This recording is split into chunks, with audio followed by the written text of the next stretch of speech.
और आज हमने बातचीत का विषय रखा है हिंदू मुस्लिम एकता और महात्मा गांधी।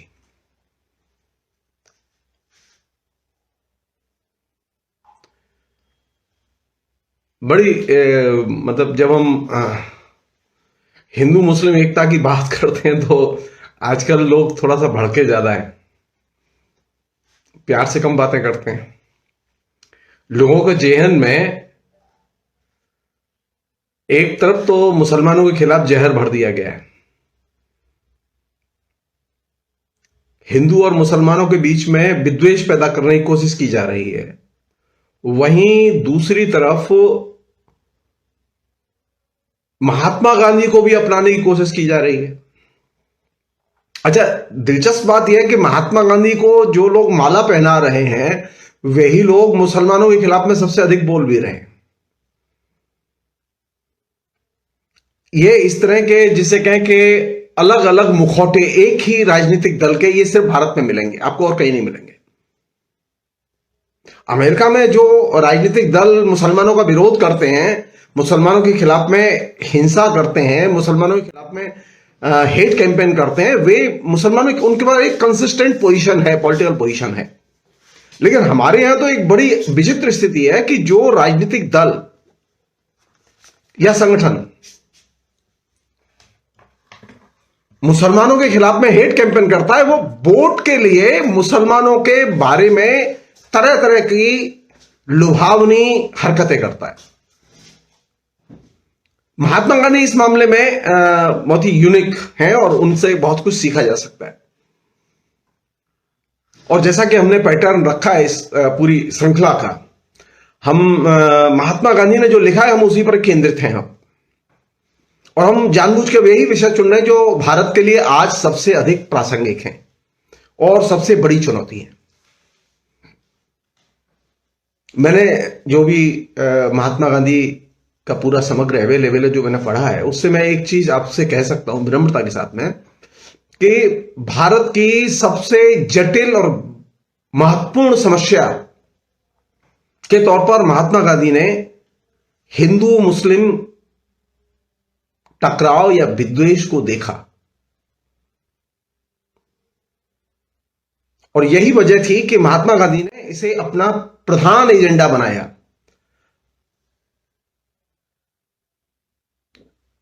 महात्मा गांधी के भारत में जो प्रधान राजनीतिक लक्ष्य थे स्वाधीनता के बाद और स्वाधीनता को हासिल करने के लिए, उसमें हिंदू मुस्लिम एकता का प्रश्न सबसे महत्वपूर्ण प्रश्न था।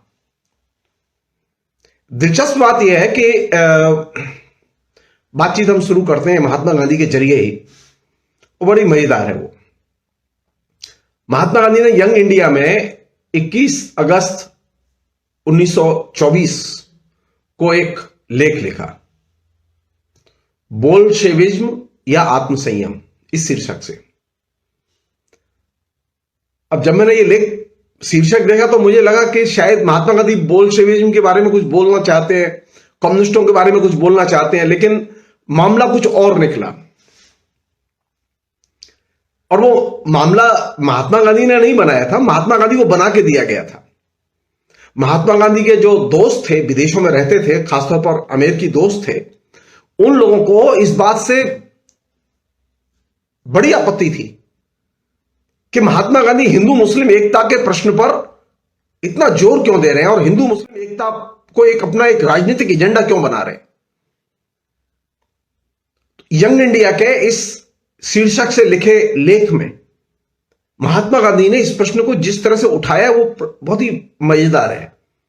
यह एक वास्तविकता है कि हिंदुस्तान में आज भी कम्युनिस्ट, चाहे वो संख्या में कैसे भी हों, वो हिंदू मुस्लिम एकता के लिए एकदम कमिटेड हैं। वो फ्रीडम मूवमेंट में भी कमिटेड थे, फ्रीडम मूवमेंट के बाद भी कमिटेड रहे हैं, और वे सारी दुनिया में मुसलमानों के प्रति उनका एक सद्भावपूर्ण रवैया रहा है। अब यंग इंडिया में जो अमेरिकी दोस्तों ने महात्मा गांधी के लिए चिट्ठी लिखी, महात्मा गांधी ने पहले उस चिट्ठी का जिक्र किया है, मैं उसे पढ़ना चाहूंगा। महात्मा गांधी ने लिखा है, दो अमेरिकी मित्रों ने मुझे बड़े भावावेश में एक पत्र लिखा है। वे कहते हैं कि मैं धर्म के नाम पर शायद भारत में बोल्शेविज्म का प्रचार कर रहा हूं, जो न तो ईश्वर को मानता है, न नैतिकता को, स्पष्टतः नास्तिक है। वे कहते हैं कि मुसलमानों की और आपकी मैत्री एक नापाक मैत्री है और दुनिया के लिए खतरा है, क्योंकि वे कहते हैं आज मुसलमान बोल्शेविक रूस की सहायता से पूर्वी देशों में अपना प्रभुत्व जमाने की फिक्र में है। मेरे ऊपर यह आरोप इससे पहले भी लगाया गया है, पर अब तक मैंने उस पर कोई ध्यान नहीं दिया। पर अब तो जिम्मेवार विदेशी मित्रों ने शुद्ध भाव से यह इल्जाम लगाया है, इसलिए मेरी समझ में इस पर विचार करने का समय अब आ पहुंचा है। विदेशी दोस्तों ने आरोप लगाया कि महात्मा गांधी बोल्शेविज्म के रास्ते पर जा रहे हैं। और बोल्शेविज्म के रास्ते पर क्यों जा रहे हैं? क्योंकि वे हिंदू मुस्लिम एकता की बात कर रहे हैं। अब इसका उत्तर जो महात्मा गांधी ने दिया वो बहुत ही मजेदार है और बहुत ही शिक्षाप्रद है। महात्मा गांधी लिखते हैं, सबसे पहले तो मैं यह स्वीकार करता हूं कि मुझे पता नहीं बोल्शेविज्म के मानी क्या है। मैं इतना ही जानता हूं कि इस मामले में दो परस्पर विरोधी दल हैं। एक तो उसका बड़ा भद्दा और काला चित्र खींचा करता है और दूसरा उसे संसार के तमाम दलित, पतित और पीड़ित जातियों को उद्धार का आंदोलन बताता है। अब मैं नहीं कह सकता किसकी बात पर विश्वास करना चाहिए। कोटेशन बंद। महात्मा गांधी की बोल्शेविज्म के बारे में यह एक स्पष्ट आत्मस्वीकृति बहुत कुछ साफ करती है। मैं अलग से एक एपिसोड पूरा महात्मा गांधी का मार्क्सवाद के बारे में क्या विचार थे इस पर करूंगा मैं, लेकिन जो अमेरिकी दोस्तों ने जो आरोप लगाया उसका उत्तर देते हुए जो महात्मा गांधी ने बात कही है वो ये कि मैं बोल्शेविज्म क्या है मैं नहीं जानता। फिर भी महात्मा गांधी पर यह आरोप लगाया गया।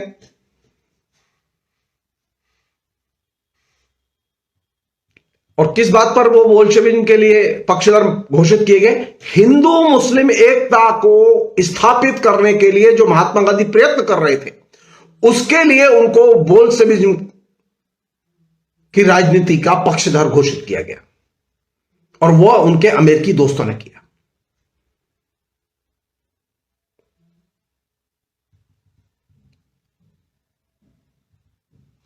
अब असल समस्या जो है वो हिंदू मुस्लिम एकता है, बोल्शेविज्म नहीं है।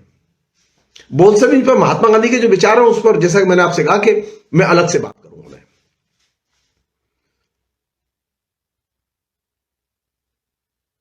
सारे लोग इस बात पर, आज भी एक बहुत बड़ा समूह है हिंदुस्तान में जो कि हिंदू मुस्लिम एकता को देश के लिए सबसे खतरा मानता है, बुरा मानता है। जब भी लोग हिंदू मुस्लिम एकता की बात करते हैं तो वे उसके खिलाफ में तरह तरह से विष वमन शुरू कर देते हैं।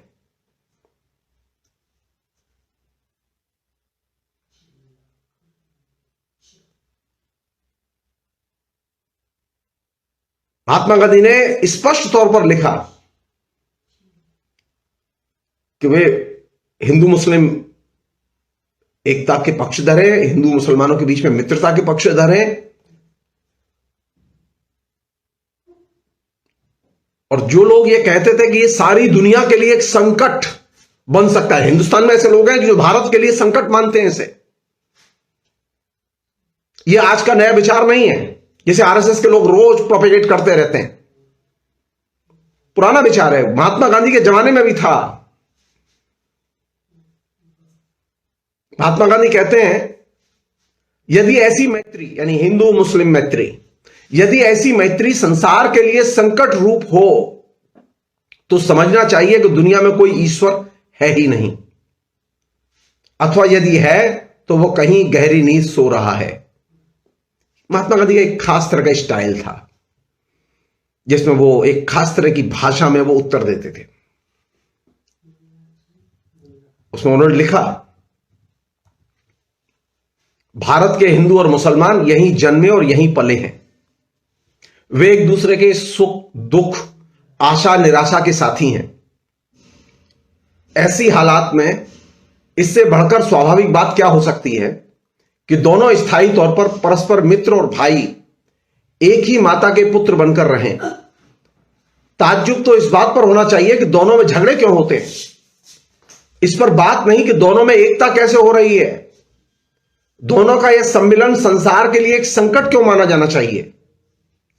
दुनिया का सबसे बड़ा संकट तो आज वह साम्राज्यवाद है जो दिन पर दिन अपने पैर फैलाता जाता है, दुनिया को लूटता जाता है, जिसे अपनी जवाबदारी का भान नहीं है और जो भारत को गुलाम बनाकर उसके द्वारा दुनिया की तमाम निर्बल जातियों के स्वतंत्र अस्तित्व और विकास के लिए खतरा उपस्थित कर रहा है।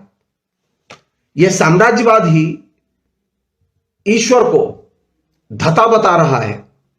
वह ईश्वर के नाम पर उसके आदेश के खिलाफ करतूतें करता है।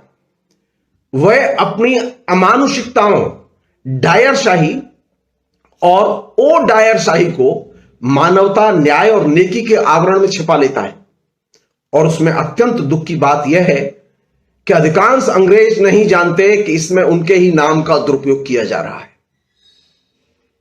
हिंदू मुस्लिम एकता के खिलाफ जो लोग थे वो साम्राज्यवाद का प्रतिनिधित्व करते थे।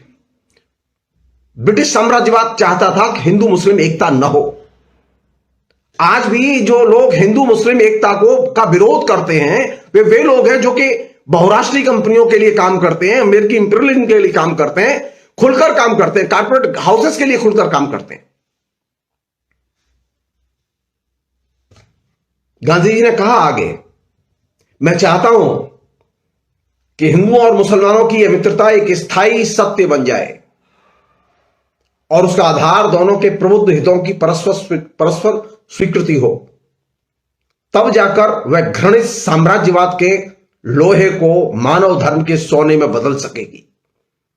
हम चाहते हैं हिंदू मुस्लिम मित्रता भारत और सारे संसार के लिए मंगलमय वरदान बने, क्योंकि उसकी कल्पना के मूल में सबके लिए शांति और सद्भाव की भावना है।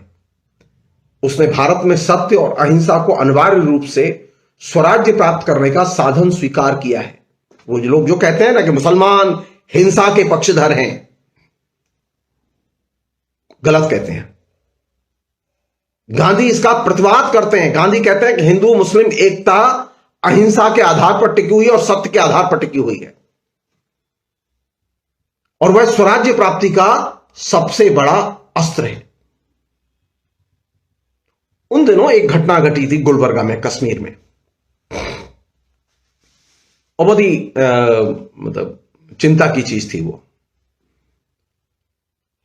यंग इंडिया में 28 अगस्त को ही 1924 को गांधी जी ने एक लेख गुलबर्गा का पागलपन के नाम से लिखा और यह लेख बहुत महत्वपूर्ण लेख है इस दृष्टि से कि अभी भी वे पागल हमारे बीच में हैं। हम सब लोग जानते हैं।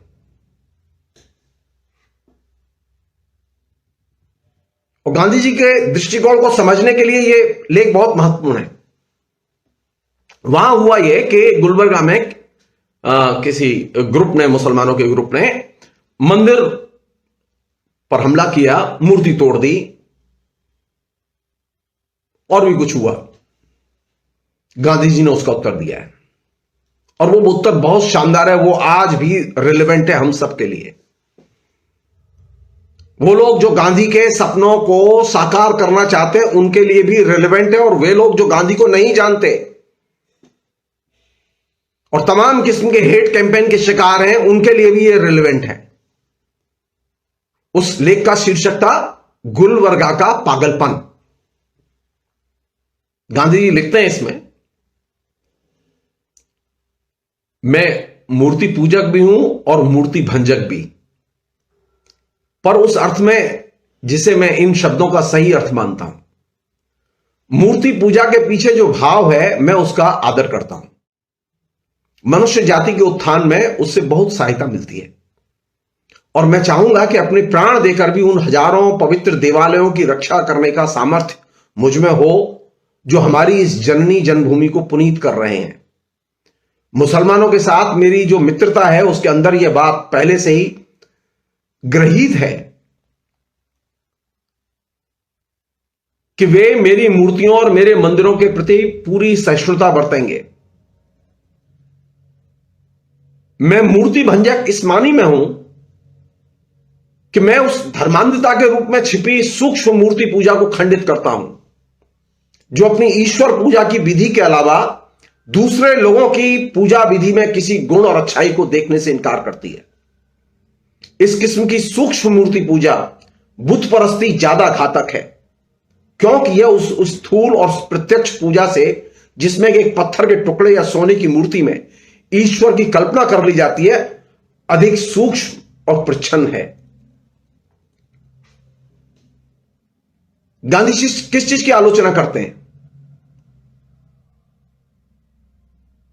गांधी मूर्ति पूजा को बुरा नहीं मानते, लेकिन मूर्ति पूजा के नाम पर अन्य धर्म की निंदा करना, अन्य धर्म को नीचा दिखाना, अपमानजनक भाषा का उसके प्रति इस्तेमाल करना, इसे गांधी एकदम एक्सेप्ट नहीं करते। और वो कहते हैं कि ये जो सूक्ष्म किस्म की जो मूर्ति पूजा हमारे समाज में प्रचलन में है उसके जरिए ये काम किया जाता है। और इसी अर्थ में वो कहते हैं कि मैं मूर्ति भंजक भी हूं।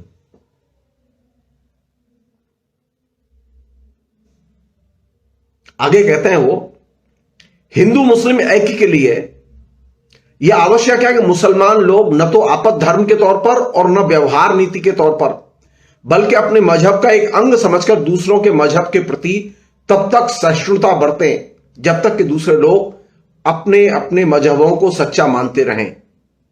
और इसी तरह हिंदुओं से भी यह आशा की जाती है कि वे धर्म और ईमान समझकर दूसरों के धर्मों के प्रति उसी सहिष्णुता का परिचय दें, फिर चाहे दूसरों के धर्म उनको कितने ही प्रतिकूल क्यों न मालूम होते हों।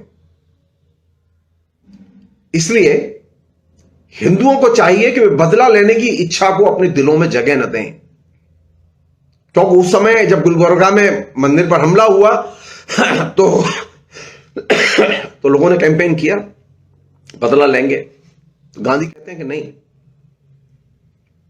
हिंदुओं को चाहिए कि वे बदला लेने की इच्छा को अपने दिलों में जगह न दें। सृष्टि की उत्पत्ति से लेकर आज तक हम बदले अर्थात प्रतिहिंसा की नीति की आजमाइश करते आ रहे हैं और अब तक का अनुभव हमें बतलाता है कि वह बुरी तरह बेकार साबित हुई है। ये जो प्रतिहिंसा है ये भारत की परंपरा का एक अभिन्न हिस्सा रही है।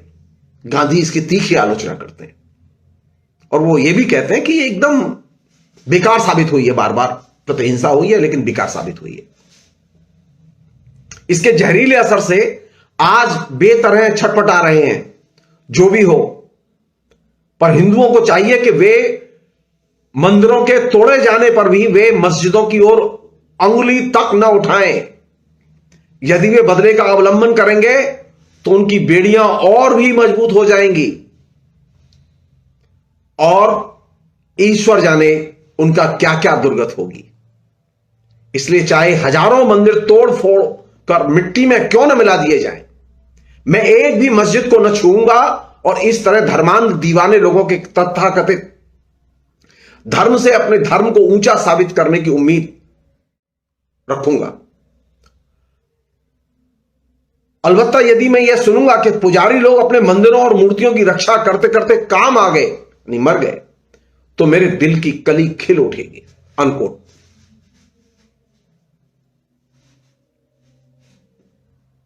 ये जो पहले मंदिर था अब वहां मस्जिद हो गई, तो इसलिए अब मस्जिद तोड़कर मंदिर बनाया जाए। मंदिर तोड़ा गया इसलिए बदले में मस्जिद तोड़ी जाए। ये जो फिनोमेना था ये गांधी के जमाने में भी था।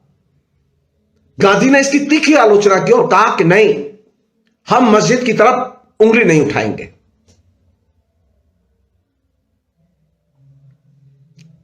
उनका ये सेंटेंस है गांधी का, चाहे हजारों मंदिर तोड़ फोड़ कर मिट्टी में क्यों न मिला दिए जाएं, मैं एक भी मस्जिद को न छूऊंगा और इस तरह धर्मांध दीवाने लोगों के तथाकथित धर्म प्रेम से, धर्म से अपने धर्म को ऊंचा साबित करने की उम्मीद न रखूंगा।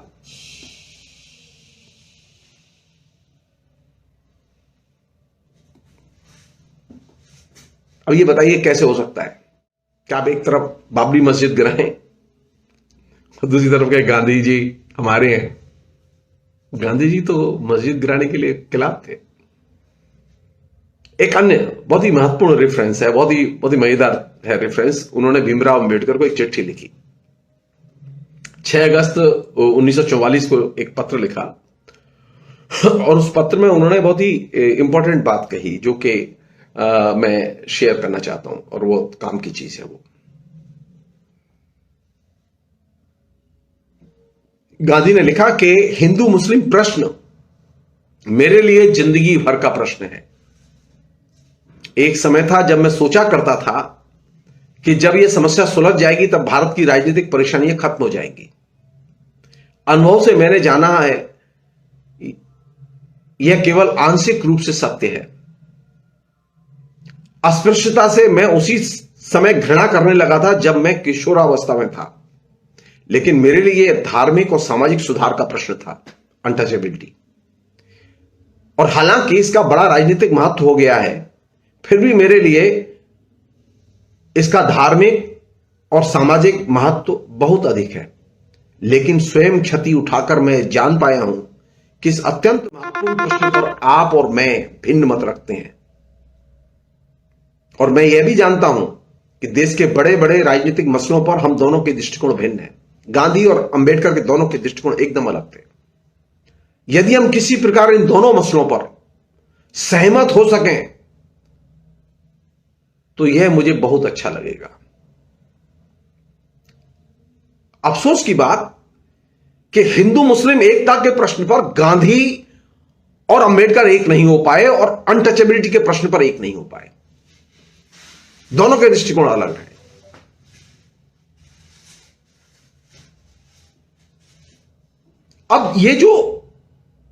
अब हमारे यहां मुश्किल क्या है कि हमारे यहां जो सबसे वोकल सेक्शन पैदा हुआ है पिछले 76 के बाद, 75-76 के बाद, काशीराम फिनोमिना के आने के बाद,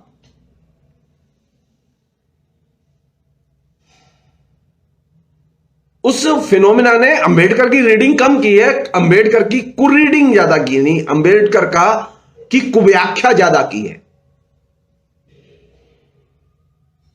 और इसके चलते हुआ यह कि एक बहुत ही फैनेटिक किस्म का भावबोध अंबेडकर के पक्ष में तैयार किया गया है। गांधी अब डिस्कोर्स से गायब कर दिए गए।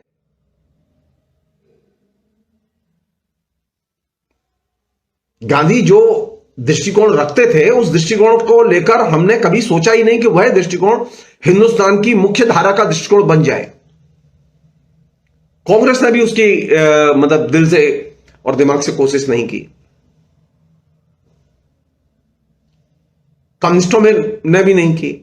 कम्युनिस्ट तो उपहास करते रहे। हिंदी में तो बहुत ही खराब स्थिति है। यशपाल ने, हंसराज रहबर ने और दूसरे लोगों ने बहुत खराब किताबें लिखी गांधी के ऊपर।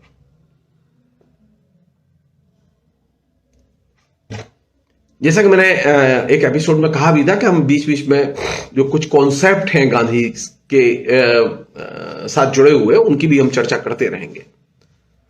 तो एक कॉन्सेप्ट है जो कि चरखे का है। जैसे मैंने अहिंसा के बारे में बात की, तो अहिंसा का मतलब है प्रेम। उसी तरह चरखे का क्या मतलब है? सूत काटना। वो एक सिंबॉलिक है।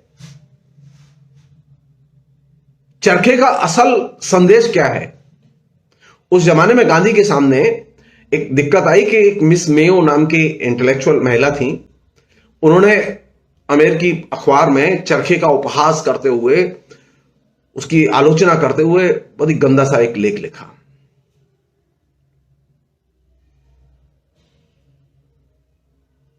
और स्थिति यह थी कि उन्होंने चरखे को एक तरह से बारूद और शोषण के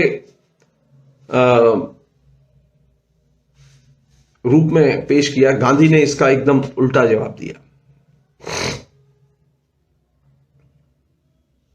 गांधी ने लिखा कि गांधी कैप्टन के बहुत सख्त खिलाफ थे। दिक्कत ये थी गांधी के पास में कैप्टन का विकल्प नहीं था, लेकिन चाहते थे कि पूंजीवाद जाए। सो चरखा का विकल्प, चरखा क्यों लाया गया? सूत काटने के लिए नहीं। गांधी चरखा को लाए बारूद और शोषण के विकल्प के तौर पर। बारूद और शोषण के विकल्प के तौर पर मैं इस चीज को अंडरलाइन करना चाहता हूं। चरखा, सूत काटना और खादी कपड़े बुनना, यह उसका एक सामान्य तौर पर सतह पर दिखने वाला रूप है और अर्थ है। गांधी ने लिखा मिस मेयो के दृष्टिकोण की आलोचना करते हुए। इससे आपको अंदाजा लगेगा कि चरखे के बारे में हमारे दिमाग में जो एक्चुअल मीनिंग था, वो मीनिंग ही गायब कर दिया गया। चरखा किसका विकल्प था? गांधी कहते हैं, मेरे अनुसार यह बारूद की जगह पर है। यह भारत के करोड़ों लोगों को स्वावलंबन और आशा का संदेश देता है, और सचमुच जागरूक हो जाने पर उन्हें स्वतंत्रता प्राप्त करने के लिए उंगली भी नहीं उठानी पड़ेगी। असल में चरखे का संदेश शोषण की भावना की जगह सेवा की भावना को प्रतिष्ठित करना है। पाश्चात्य देशों में, जहां की कैप्लिन का बोलबाला था, पाश्चात्य देशों में शोषण का स्वर ही मुख्य है। मैं नहीं चाहता कि हमारा देश उस भावना अथवा स्वर का अनुकरण करे। अनकोट। शोषण के विकल्प के तौर पर, उपकरण के तौर पर चरखे की परिकल्पना की गई थी। तो एक अच्छा गांधीवादी वह है जो कि शोषण के सभी रूपों का विरोध करे।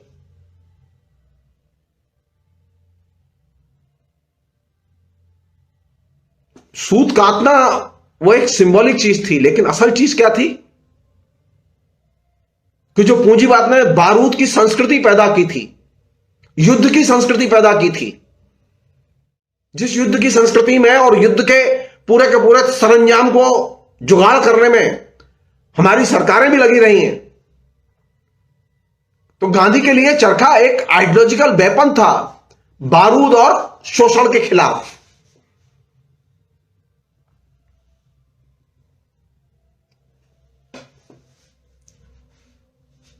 अब एक अन्य चीज जो कि इंपॉर्टेंट चीज है, और ये कह के मैं फिलहाल की बातचीत यहीं रोकूंगा मैं।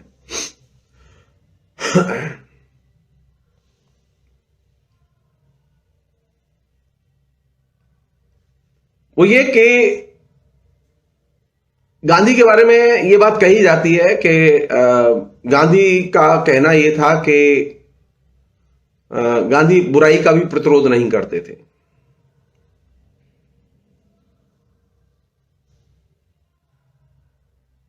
जी नहीं, वो कहते हैं ना, गांधीवादी कौन है? अगर कोई आपके एक गाल पे चाटा मारे तो आप दूसरा गाल भी कर दीजिए, वो दूसरे गाल पे चाटा मार दे, आप प्रत्युत्तर मत दीजिए।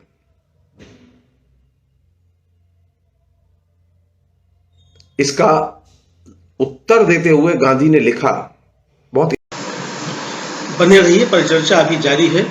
वीडियो को लाइक और शेयर कर दीजिए और चैनल को सब्सक्राइब कर लीजिए। आइए आगे सुनते हैं इस परिचर्चा। इंपॉर्टेंट चीज है ये। उन्होंने लिखा कि बुराई का प्रतिरोध मत करो का अभिप्राय मेरे लिए निष्क्रिय प्रतिरोध कभी नहीं रहा। जिसे मैं प्रतिरोध समझता हूं और जो प्रतिरोध मैंने किया है उसके लिए मैंने निष्क्रिय नाम को गलत माना है। बुराई का प्रतिरोध मत करो, इसकी व्याख्या है कि बुराई का प्रतिरोध बुराई से मत करो, और इसलिए उसका अनिवार्य रूप से यह अर्थ है कि बुराई का प्रतिरोध अच्छाई से करो। अब किसी ने गाली दी तो आपने भी बदले में गाली दी, किसी ने बदतमीजी की तो आपने भी बदले में बदतमीजी की, किसी ने नीचता की तो आपने भी बदले में नीचता की। तो यह तो बुराई का बुराई से प्रतिरोध करना हुआ। गांधी इस तरह के प्रतिरोध के पक्ष में नहीं थे। सरल भाषा में कहें, कीचड़ से कीचड़ साफ नहीं होती। कीचड़ को साफ करने के लिए स्वच्छ जल की जरूरत होती है। और गांधी ने बुराई के प्रतिरोध के लिए अच्छाई के जरिए बुराई का प्रतिरोध करने का मंत्र दिया और कहा कि मैं निष्क्रिय प्रतिरोध का कभी पक्षधर नहीं रहा हूं।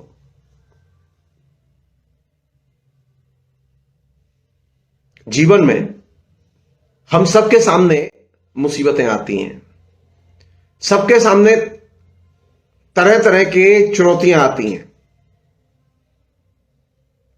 एक अच्छा मनुष्य वह है जो कि प्रतिकार करते समय, प्रतिरोध करते समय अच्छे विकल्प चुने, घटिया विकल्प न चुने।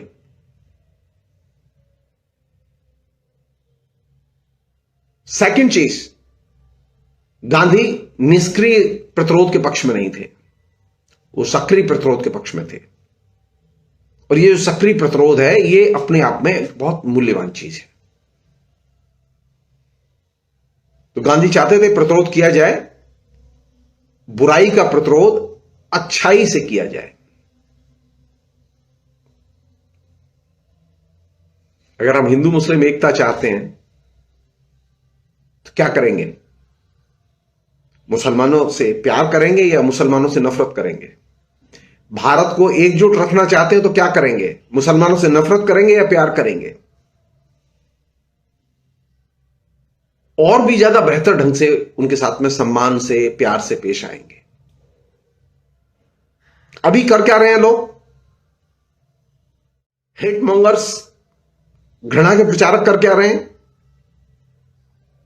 सबसे बड़ी समस्या जानते हैं क्या है? सबसे बड़ी समस्या यह है कि जो हिंदी में लेखन है, साहित्य का लेखन है, आलोचना का लेखन है, उसमें गांधी के विचारों का कहीं कोई असर ही नहीं है। हिंदी के लेखकों ने विचार ही नहीं किया उस पर। अपने बाद के फेज में एकमात्र रामविलास शर्मा ने विचार किया, और जिन लोगों ने, जो दूसरे हिंदी के लेखक थे जिन्होंने विचार किया, वो नेगेटिव ढंग से विचार किया।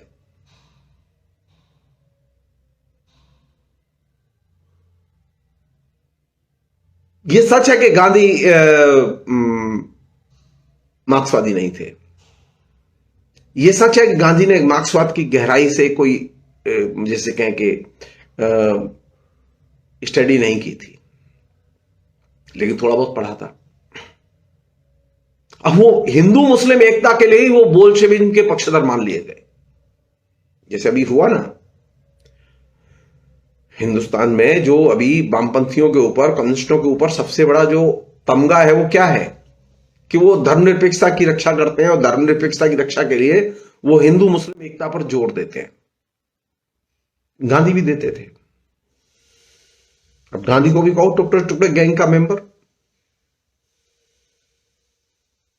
अंत में मैं सिर्फ इतना कहना चाहूंगा कि गांधी के जो विचार हैं, वे विचार ठोस रूप में, जिस रूप में लिखे गए हैं उनके द्वारा, वे लोगों के बीच में जाने चाहिए। क्योंकि गांधी को जो दुर्लभ बना दिया गया है, उसमें इसकी बड़ी भूमिका है कि गांधी को हमने लोगों के बीच में पहुंचने ही नहीं दिया। मूर्तियां लगा दी जगह जगह, नामकरण कर दिए सड़कों के, बिल्डिंगों के, तमाम और चीजों के। लेकिन गांधी के विचार, गांधी के विचारों के पीछे जो एक्चुअल इंटेंशन थी, वे चीजें, वे एक सिरे से गायब हो गई। और वो क्यों गायब हो गई? सिर्फ दो चीजें, सिर्फ दो चीजें अगर हमारी सरकारों ने की होती तो वो शायद गायब ना होती। गांधी की जो सबसे बड़ी ताकत है वो है सरल जीवन और सादगी। हमने क्या किया कि हमने सरल जीवन और सादगी को छोड़ के हमने कंज्यूमरिज्म को एक्सेप्ट कर लिया। और कंज्यूमरिज्म को जब हमने एक्सेप्ट कर लिया तो कंज्यूमरिज्म का अपना एक लॉजिक है, और वो लॉजिक क्या है? झूठी आन बान शान, ताक भड़ाक। तो गांधी बचेंगे कहां से? गांधी के लिए जरूरी है सरल जीवन हो, सादगी हो, कंज्यूमरिज्म से आप दूर रहें। तो कंज्यूमरिज्म से तो दूर रहने के लिए तैयार ही नहीं है। हमारे यहां तो हालत यह है कि हमारे यहां तो प्रधानमंत्री जो है वो दिन में 15 बार कपड़े बदलते हैं। गांधी एक बार कपड़े बदलते थे। तो गांधी को बचाएंगे कैसे आप? मैं सिर्फ एक किस्सा सुना रहा हूं, और वो किस्सा सुन के आपको अच्छा लगेगा। 1957 में जब पहली बार कम्युनिस्टों की सरकार बनी केरल में। सारी दुनिया में पहली बार डेमोक्रेसी के जरिए कम्युनिस्ट सत्ता में आए। उसके पहले कभी कहीं किसी भी जगह इलेक्टेड गवर्नमेंट के तौर पर कम्युनिस्टों को मौका नहीं मिला। भारत में राष्ट्रपति थे उस समय बाबू राजेंद्र प्रसाद, प्रधानमंत्री थे पंडित नेहरू, और केरल के मुख्यमंत्री थे ईएमएस नंबूदिरीपाद। ईएमएस नंबूदिरीपाद गांधी के रियल सोल्जर थे। उन्होंने गांधी के साथ काम किया था, उन्होंने कांग्रेस में काम किया था, उन्होंने सोशलिस्ट पार्टी में काम किया, उसके बाद में वो कम्युनिस्ट बने। ईएमएस के जीवन पर, और ईएमएस के ही क्यों, तमाम कम्युनिस्टों के जीवन पर गांधी के इस सादगी और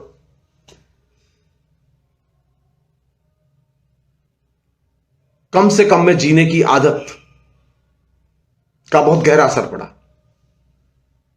ईएमएस नंबूदिरीपाद जब मुख्यमंत्री बने तो ईएमएस नंबूदिरीपाद अपनी साइकिल से चीफ मिनिस्टर के ऑफिस जाते थे, और उनकी जो पीछे साइकिल के पीछे कैरियर था उसमें उसका टाइपराइटर बना हुआ रहता था। और जो गांधी के निकट सहयोगी थे बाबू राजेंद्र प्रसाद, जो राष्ट्रपति बने, उनके लिए कारों का काफला खरीदा गया। अब आप बताइए, गांधी की सादगी को कम्युनिस्टों ने सबसे पहले व्यवहार में लागू किया या कांग्रेस ने लागू किया? आप तय करिए। सारे कम्युनिस्ट पार्टी के जो मंत्री थे उस जमाने में 57 में, वो सब अपने घरों में रहते थे, सरकारी घरों में नहीं रहते थे।